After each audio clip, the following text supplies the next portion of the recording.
Olá pessoal, tudo bem com vocês? Por cá, professor Felipe Brito, para mais uma videoaula da disciplina de História, tá bom? Essa videoaula no qual nós iremos direcionar para o público do quinto ano da escola CS, tá bom?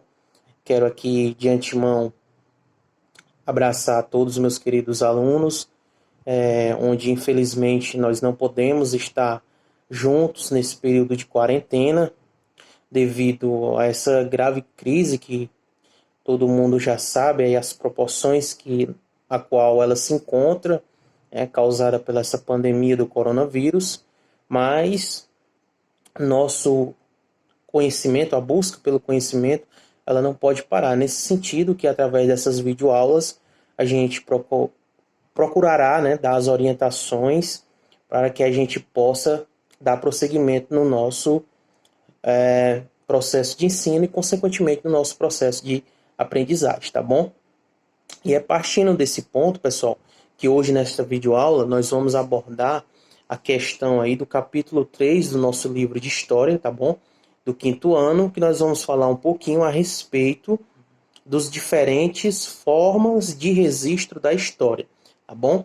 Onde nós vamos abordar, pessoal, como é que a gente pode fazer para conhecer o passado, né? A gente sabe, pessoal, que a história de um povo, né, a história dos povos que viveram no passado, elas, né, a gente precisa, para conhecer a história desses povos que viveram no passado, a gente precisa analisar os vestígios, né, deixados por eles. E quando esses vestígios, pessoal, deixados por esses povos, eles trazem ali alguma pista, algum sinal, alguma informação a respeito dessa sociedade, desse povo que viveu no passado, a gente chama isso de fontes históricas, né? De fontes históricas, tá bom? Quando esses vestígios, né, deixados por esse povo traz informações, a gente diz que isso é uma fonte histórica, tá bom? Essas fontes históricas, pessoal, elas se dividem basicamente em quatro. Nós temos também outras, mas aqui nós vamos abordar as principais, tá bom? Que são as fontes materiais, as fontes visuais, orais e escritas, tá bom? Então a gente já percebeu aí que quando determinado vestígio deixado por um povo dá alguma informação, traz alguma pista sobre como aquela sociedade se organizava, como as pessoas daquela sociedade se comportavam, né? A gente considera isso como uma fonte histórica. A primeira fonte histórica que nós vamos analisar são as fontes materiais, né? Objetos, pessoal, como móveis, utensílios, construções, né? Esculturas ou até mesmo uma peça de roupa, elas são consideradas fontes materiais. Por quê? Porque essas fontes elas podem revelar, essa fonte material ela pode trazer informações sobre o passado dessa sociedade, como as pessoas dessa sociedade se vestiam na época, por exemplo. Uma construção ela pode trazer ali um exemplo de qual era a utilidade dessa construção para essa sociedade, né? Como é que era a arquitetura dessa sociedade, como é que era feito suas casas. Então, tudo isso são considerados fontes materiais, né? Móveis, utensílios, construções e esculturas. É nesse sentido que no slide a seguir nós trazemos, né, à disposição uma imagem de uma das pirâmides aí do Egito, né, do Egito Antigo. Essa pirâmide, ela traz ali toda, a gente pode, se a gente for estudar as histórias aí das pirâmides, né, das construções das pirâmides, qual era a finalidade dela, a gente vai entender um pouquinho sobre o passado do Egito Antigo. Como é que essa sociedade aí tratava os faraós, né? Uma figura importante dentro do Egito Antigo, tá bom? A outra importante fonte, pessoal, histórica que a gente tem que levar em consideração quando a gente quer conhecer o passado de determinada sociedade são as fontes visuais. Bom, essas fontes visuais, elas podem ser pinturas, fotografias, gravuras, filmes, né? Isso são exemplos de fontes visuais.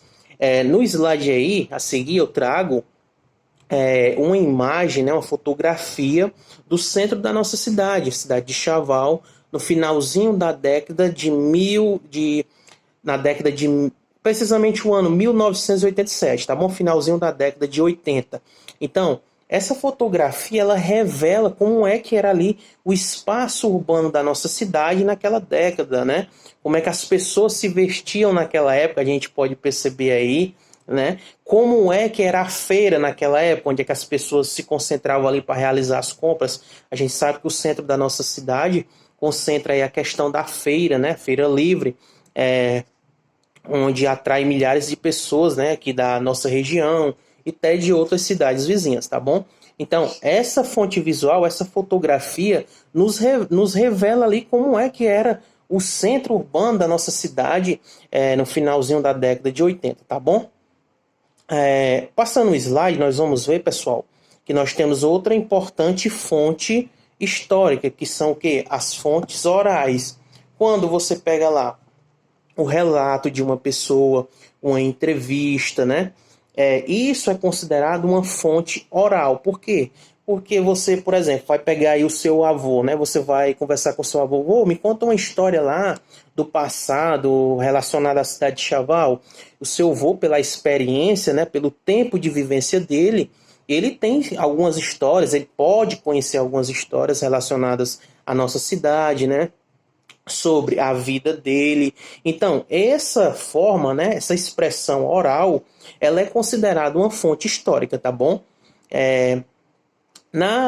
No slide aí que eu trago, eu mostro para vocês uma entrevista. Uma entrevista, ela é considerada uma fonte oral. Por quê? Porque ali naquela entrevista eu posso estar pesquisando com aquela pessoa para saber dela o passado, sobre analisar determinada situação que ela viveu, né?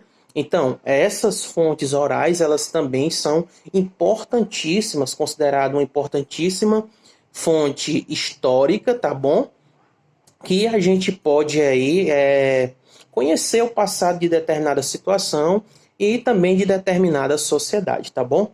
Por último, pessoal, uma das mais importantes, uma das que a gente mais encontra, bem comum a gente encontrar, são as fontes escritas, né?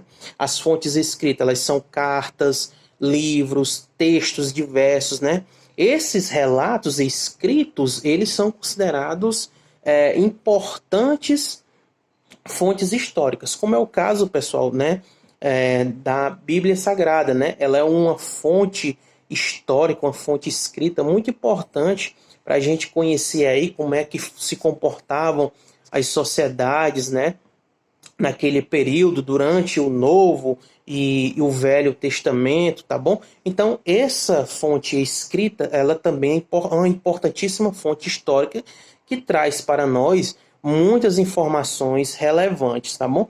Nós temos também os livros, né? Temos os jornais, todos esses são fontes escritas que podem trazer aí informações sobre o passado de determinada sociedade, tá bom?